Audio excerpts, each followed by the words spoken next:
The rain drizzled outside as Daniel sat alone by the window of a small-town diner. The scent of freshly brewed coffee filled the air, and the hum of quiet chatter surrounded him.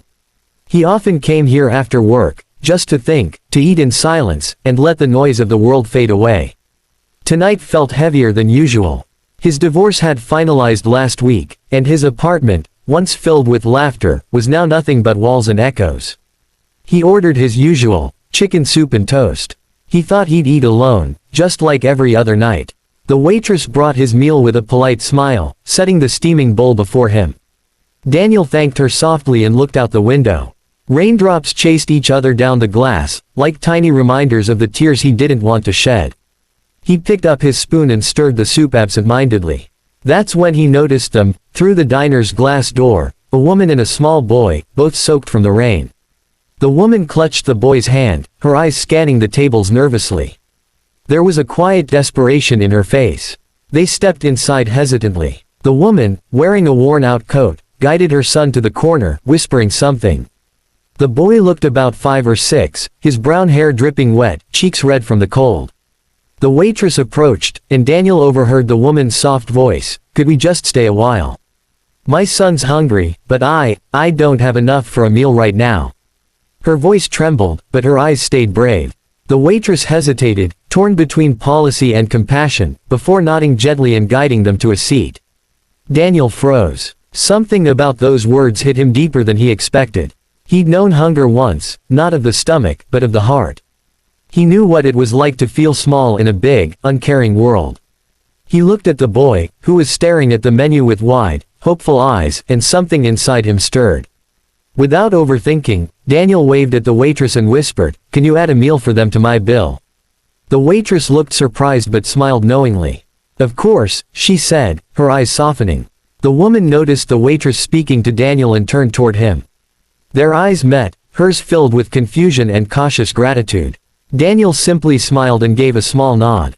The woman hesitated, then whispered something to her son. Moments later, the boy ran up to Daniel's table with a shy grin. "Thank you, mister," he said softly.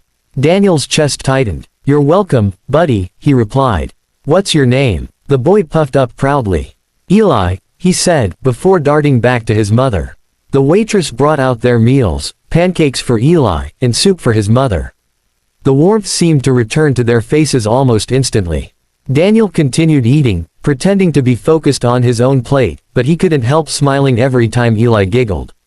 The laughter felt like sunlight breaking through clouds. For the first time in months, Daniel didn't feel so alone. There was something about watching someone else's joy that healed unseen wounds. After a few minutes, the mother walked over to Daniel's table. "You didn't have to do that," she said softly. "We're strangers." Daniel looked up, meeting her tired but kind eyes. "Maybe," he replied, "but sometimes strangers are all we have left." She smiled faintly, tears threatening to fall. "You remind me that kindness still exists," she whispered. "You remind me it's worth believing in," he answered quietly. For a moment, the world around them faded, replaced by a shared understanding of quiet pain and gentle hope.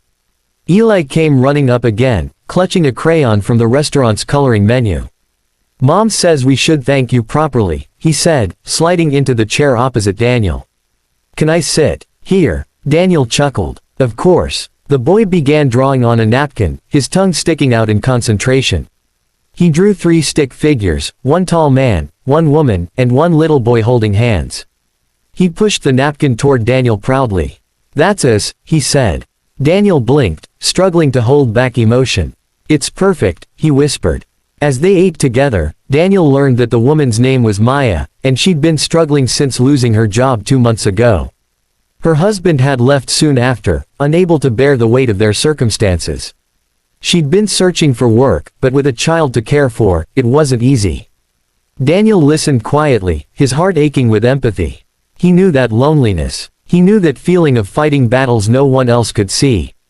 When Maya apologized for oversharing, he simply said, "No, thank you for trusting me." Outside, the rain finally stopped.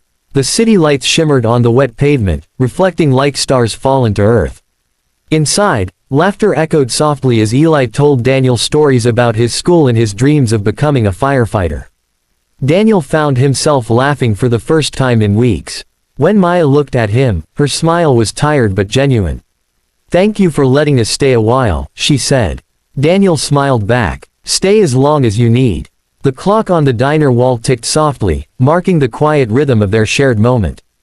Daniel didn't notice time passing. It felt as though the small booth had become its own little world, safe, warm, untouched by the noise outside. Eli finished his pancakes, his face smeared with syrup, and proudly showed Daniel his clean plate. "All gone," he said. Daniel laughed, clapping gently. Maya smiled, a soft warmth in her eyes. "He hasn't eaten that happily in a long time," she said, her voice breaking slightly. Daniel's chest ached, but it was a good ache, the kind that reminded him his heart still worked. When the check arrived, Daniel quietly paid for all 3 meals, leaving a generous tip for the waitress. Maya noticed and protested immediately. "You already did too much," she said, reaching into her purse. Daniel shook his head. "You've already paid me back," he said with a small smile. "You reminded me that family doesn't always have to be blood." She looked down, speechless. Eli tugged at her sleeve. "Mom, can we sit with him again tomorrow?" Maya laughed softly, tears finally escaping down her cheeks. "We'll see, sweetheart," she whispered. As they prepared to leave, Daniel stood and offered his umbrella. "You'll need this more than I do," he said. Maya hesitated, then accepted it with trembling hands. "How can I thank you?" she asked. Daniel smiled faintly. "Just pass it on someday, to someone who needs it." Those simple words carried a weight she wouldn't forget. Eli waved enthusiastically. "Bye, Mr. Daniel. Don't be sad, okay?" The little boy's words hit him like sunlight breaking through clouds. "I'll try not to," Daniel said softly, smiling back. They stepped into the damp night, disappearing into the glow of the streetlights. Daniel sat back down for a moment, staring at the napkin drawing Eli had left behind. 3 stick figures holding hands under a bright yellow sun. It was simple, yet it said everything. He folded it carefully and tucked it into his wallet. It felt like a reminder, a small, fragile piece of hope to carry with him. For the first time in months, the silence around him didn't feel empty. It felt peaceful. Weeks passed. Daniel returned to the diner every evening, half expecting to see Maya and Eli again. They never came back, but their presence lingered in small ways, the napkin drawing still in his wallet, the waitress smiling knowingly whenever he looked toward that corner booth. One day, as he walked in from work, the owner stopped him. "Someone left this for you," he said, handing Daniel a small envelope. Inside was a folded note written in neat handwriting. It read, "You helped us when we had nothing. Now it's our turn." Tucked inside the note was a photograph, Maya and Eli, smiling outside a small bakery with a "Now Hiring" sign in the window. "I found a job," the note continued, "and Eli's back in school. Thank you for believing in us when we couldn't believe in ourselves." Daniel sat in silence, the letter trembling in his hands. His eyes blurred with tears, but they weren't from sadness. They were from the realization that a small act of kindness could ripple far beyond what he ever imagined. That night, Daniel walked outside and looked up at the sky. The same stars that had once felt so distant now seemed close enough to touch. He thought about how loneliness had led him to that diner, and how kindness had led him out of it. Maybe, he thought, the universe has its own quiet way of connecting broken souls, just long enough to remind them they're not truly alone. He smiled up at the night, whispering, "Thank you," not sure if he was speaking to Maya, Eli, or something higher. The next day, Daniel returned to the diner and asked to pay for a stranger's meal again. "Just pick anyone who looks like they need it," he told the waitress. She nodded, understanding without words. It became his ritual. Every Friday, he'd quietly pay for someone's dinner, no names, no recognition. Just a continuation of that single moment of kindness that had changed his life. He no longer came to the diner to be alone, he came to remember that kindness could heal more than sorrow, it could rebuild hearts. Months later, as spring bloomed, Daniel received a postcard.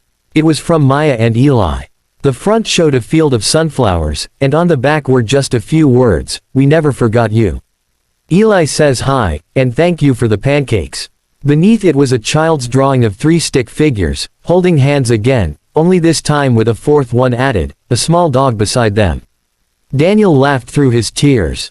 The world, he realized, was full of invisible threads connecting people through moments of grace. That evening, Daniel walked past the diner window and saw a young man sitting alone, staring at his meal the same way he once had. He paused, smiled, and walked in. "Mind if I join you?" he asked. The man looked up, startled, then nodded. And so it began again, the quiet passing of kindness from one soul to another. Because sometimes, all it takes to change a life is a simple meal shared, a stranger's smile, and a few honest words. Can we stay a while?